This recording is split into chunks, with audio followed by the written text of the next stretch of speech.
정진튜브는 보험 가입을 유도하거나 특정 상품을 홍보하는 채널이 아님을 알려드립니다. 안녕하세요. 보험의 문턱을 낮추다 정진튜브의 김정진입니다. 자, 오늘은 보험사가 잘 얘기해주지 않는 부담보라는 것에 대한 진실을 알아보겠습니다. 여러분, 부담보가 뭔지 아시나요? 부담보? 말이 좀 어렵죠. 해당되는 분들 많으실 거예요. 어디는 몇 년 동안 안 해준대 뭐 이런 얘기 들어보셨잖아요. 그게 부담보예요. 쉽게 말씀드리면 사람의 보험 관련해서 보험사가 보험 가입을 허락한 대상이 뭐죠? 바로 우리의 몸입니다. 우리 신체. 그래서 우리의 몸을 담보라고 부릅니다. 담보. 근데 그 담보인 입장에서 우리의 몸이 신체 건강하게 아무 하자 없이 그대로 있다면 참 좋겠죠. 보험사 입장에서도 깔끔하고 좋겠지만, 근데 어디 하나 아픈 곳이 있다면 그냥 받아주긴 쉽지 않겠죠. 왜냐면 보험사도 바보가 아니니까 이거 돈이 나갈 게 뻔히 보이는데 그냥 인정해주진 않을 거란 말이에요. 보험을 가입하실 때 5년 이내 병력을 전부 다 고지하게 되어 있어요. 이것을 토대로 보험사가 심사를 하게 되는데, 그 결과가 특정 신체 부위 질병 보장 제한부 인수라는 게 뜨게 되면 설계사들이 어디에 몇 년 부담보 떴습니다 하면서 서류 하나를 더 가지고 와요. 그래서 거기에 사인을 받아가지고 가죠. 그게 이제 어느 신체 부위나 질병에 대해서 몇 년 혹은 정기간 부담보를 하겠다는 그 서류예요. 그렇게 제출을 하면 부담보 설정이 되고 나머지 계약들이 인수가 되는 겁니다. 그게 싫어요? 그러면 보험회사도 안 받아줘요. 그러니까 그렇게라도 하셔야 된다는 거. 그 조건으로 인수를 해주겠다는 것이기 때문에 그런 결과가 나오신 경우에는 그 보험을 꼭 가입하시려는 상황이시면 그렇게라도 가입을 하셔야 되는 거예요. 자, 그럼 특정 신체 부위 질병, 특정 신체 부위랑 질병이 뭐냐? 제가 그 분류표를 한번 보여드릴게요. 이런 식이에요. 이건 특정 신체 부위에 대한 분류표죠. 위, 식도, 신장 쭉 있어요. 이건 부위에 대한 것들을 아예 통으로 부담보를 잡아버리는 겁니다. 그리고 이거는 특정 질병 분류표예요. 질병에 대해서, 이 병에 대해서는 안 해줄 거야 라고 하는 그런 질병에 대한 분류 코드를 써놓은 분류표입니다. 기타 추간 판장에 통풍 쭉 써있죠. 이렇게 특정한 질병을 지정하기도 합니다. 아시겠죠?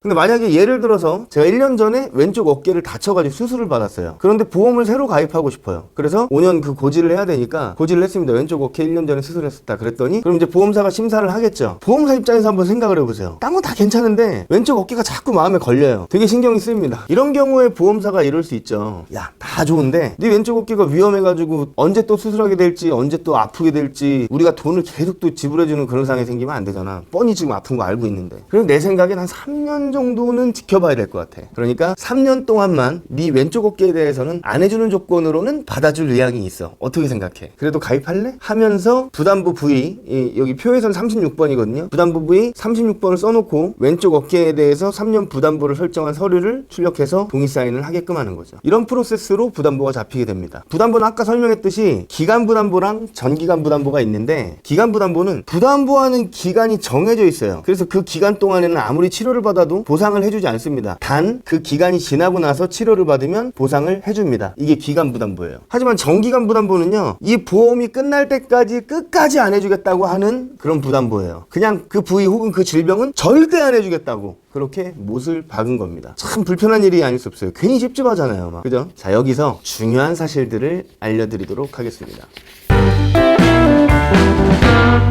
자, 약관을 띄워드릴게요. 약관에 이 항목이 언제 추가가 됐냐면요, 2009년 4월 1일자로 추가가 됐어요. 2조 특별 면책 조건의 내용 쭉 보시면요, 다만 진단 확정된 질병으로 인하여 사망하거나 또는 진단 확정된 질병으로 장애분류표에서 정한 지급률 80% 이상에 해당하는 장애 상태가 되어 보험금 지급 사유가 발생한 경우에는 보상합니다. 뭐야? 내가 어떤 질병에 대한 부담보가 잡혔는데 그 질병으로 인해서 사망했을 때, 혹은 그 질병으로 인해서 장애 지급률 합산 80% 이상이 넘었을 경우에는 보상을 해준다고. 이런 항목이 있어요. 자, 계속 보시겠습니다. 뭐라고 써 있습니까? 계약 청약일로부터 5년 이내에 제1항 1호 또는 제1항 2호에서 정한 질병으로 재진단 또는 치료를 받지 않으면 계약 청약일로부터 5년이 경과한 이후에는 보상합니다. 와, 이거 진짜 중요한 내용이에요. 부담보가 되었다 하더라도 계약일로부터 5년 이내에 재진단이나 어떤 진단을 또 받은 거예요. 재진단을 받거나 치료력이 아예 없었어요, 5년 동안. 그렇다면 5년 이후에 어떻게 된다? 보상을 해주겠다, 5년 이후부터는. 그러니까 이게 바로 뭐예요? 전기간 부담보가 풀리는 상황이에요. 풀리는 상황.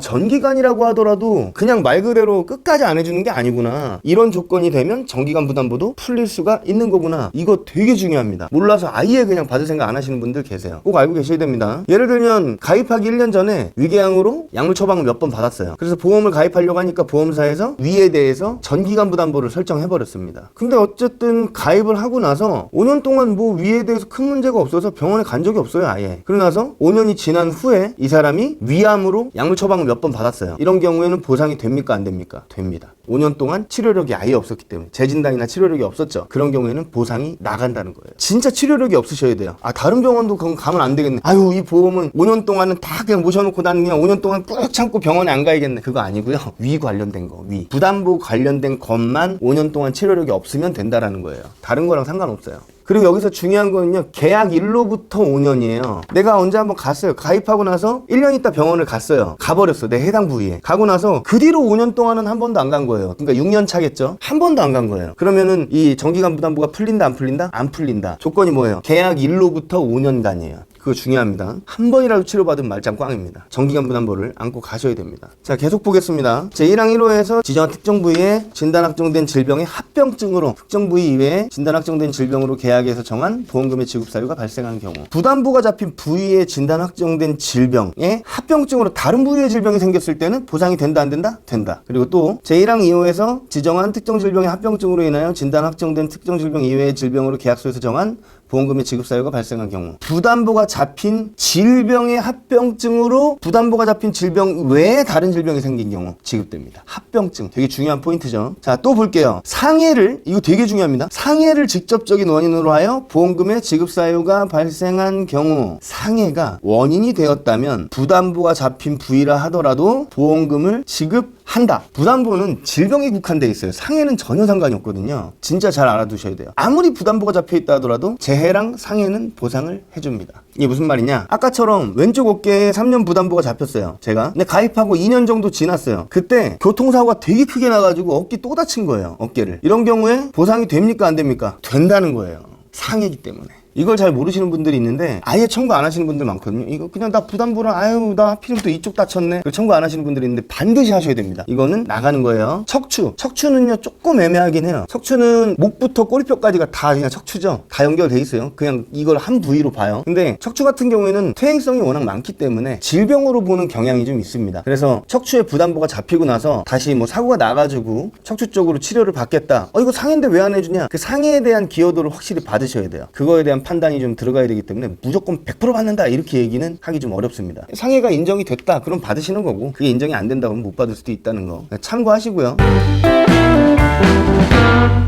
그리고 지금 진짜 중요한 게요, 지금 말씀드렸던 이 약관, 이 문구 있죠? 이 문구가 언제 삽입됐냐면 2009년 4월 1일자로 삽입됐어요. 그래서 그 이후에 계신 분들은 전혀 상관이 없습니다. 이렇게 생각하시면 돼요. 근데 그렇게 되면 그 전에 가입했던 가입자들은 되게 억울하겠죠. 그래서 그런 부분에 대해서 민원들이 많았단 말이에요. 그래서 2014년도 2월에 금융감독원에서 부담보 해제 기간에 대한 내용이 없는 과거 계약에도 현재의 약관을 준용해서 보험금이 지급될 수 있도록 형평성을 맞출 것을 각 보험사에 권고했습니다. 이게 좀 권고는 좀 약하긴 한데 어쨌든 금감원에서 얘기는 했어요. 좀 해줘라 이렇게 얘기는 했으니까 그래도 뭐 안 주려고 하겠지만 어쨌든 금융감독원이 한 얘기니까요, 보험사는 보험금을 지급해야겠죠. 뭐 안 주려고 하면 그래도 이렇게 얘기해 볼 수는 있잖아요. 아니 2014년도 2월 달에 금융감독원에서 부담보 해제 기간 내용이 없는 과거 계약에도 형평성을 맞춰주라고 보험사들한테 권고했다는 내용을 내가 알고 있는데 이거 해줘야 되는 거 아니냐, 이렇게 얘기는 할 수 있으셔야겠죠. 그죠?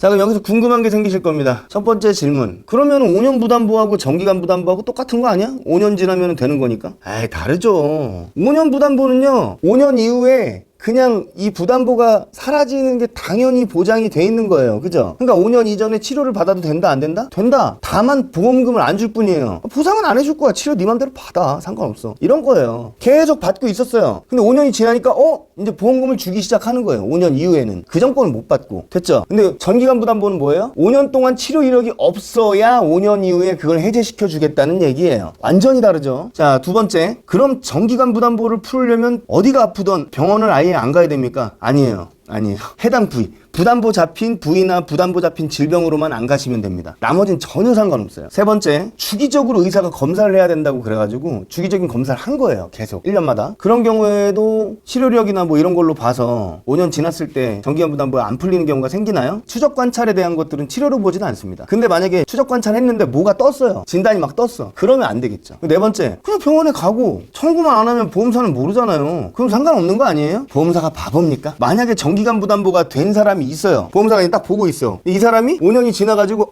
나 치료 한 번도 안 받았어. 부담보 정기간 부담보 풀어줘 라고 얘기하면 보험사가 그러셨어요. 묻지도 따지지도 않고 그냥 해줄까요? 그러세요? 그럼 치료 이력 갖고 와보세요. 뭔가 증거 갖고 오라고 할 거 아니에요. 증거를. 그럼 뭐 국민건강보험 급여 내역 같은 거 갖고 오라고 할 거 아니에요. 거기 다 나오니까 치료력이. 그런 거 제출하셔야 돼요. 그냥 안 해줘요. 이거 청구를 하시게 되면. 그러니까 거기에 다 뜰 거 아닙니까? 병원 가신 거. 근데 이걸 어떻게 속입니까? 속이려고 하지 마세요. 보험 사기입니다. 그냥 만약에 아프셔서 어쩔 수 없이 치료를 받으셔야 되는 경우에는 뭐 다른 보험, 뭐 유병자 보험이나 뭐 그런 걸로 커버를 하시던지 뭐 다른 방법들을 생각하셔야지 이거를 어떻게 속여가지고 할 수 있는 부분은 아니에요. 아니면 리모델링 할 때 부담보가 예상이 된다 그러면 리모델링 할 때 조절해서 어떤 보험 전부 다 보험을 막 깨거나 그러시지 말고 기존에 그거 보장받을 수 있는 보험은 냅두신 상황에서 다른 것들만 만지시거나 그래야지 아예 막 이런 부분에서 이렇게 생각하시면 안 됩니다. 아시겠죠? 부담보 그렇게 어렵지 않죠? 여러분들 증권상의 부담보 내용들이 써 있을 거예요. 부담보가 어떻게 잡혀 있구나 이런 것도 한 번씩 체크를 해보시고 현명한 소비자의 입장에서 보험을 마주하셨으면 좋겠습니다. 보험의 문턱을 낮추는 김정진이었습니다. 감사합니다.